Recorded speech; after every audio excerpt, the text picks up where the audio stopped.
All right, and let's go ahead and look at graph B, our second function. Okay, and those are all in previous videos, so you can go back and look at the details on how we found that if you want. Okay, so we're going to go ahead and start plotting. No holes. Remember, those are open circles. I have a vertical asymptote at -3. 1, 2, 3. And then I have another vertical asymptote at x equals 4. So we would plot that over here. I think I'm going to have to move that one over a little bit. It's a little off. 1, 2, 3, 4. Okay.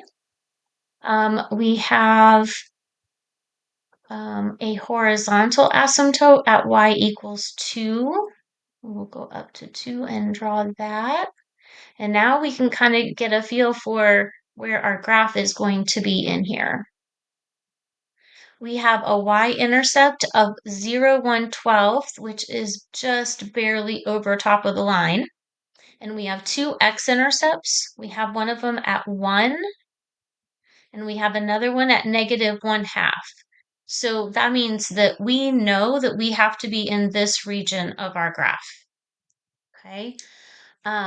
We also have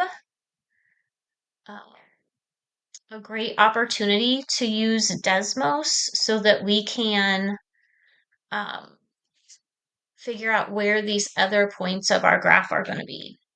So I'm going to go ahead and plug in f of x equals 2x squared minus x minus 1.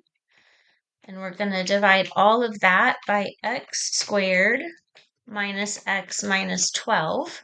Okay. And then if I take a look at my graph, some points out here in this region, and I need to see some points over here. So I know that my graph is going to look something like this over here, where it's getting closer and closer to that. I'm going to hit all three of my intercepts, and then I'm going to head this direction toward that asymptote.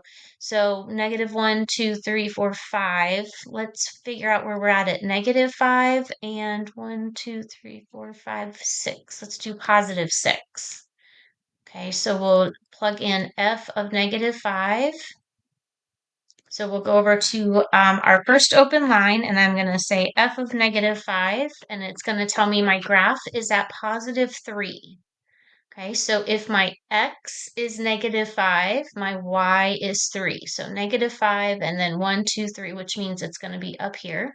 So that tells me this region is going to look like this. And then let's go ahead and find f of 6 and see what that value is. F of 6 is about 3.6. I'm not going to say equal, I'm going to say approximately 3.6. Okay, so that means we're at 3.6 for this graph, so over 6. And then 1, 2, 3, just a little over half. We're going to go through that point and then get closer and closer to our asymptotes. Okay, so see how Desmos didn't do all of the graphing for me. I still have evidence over here, but it definitely helped crunch some of those numbers to make this quick and easy.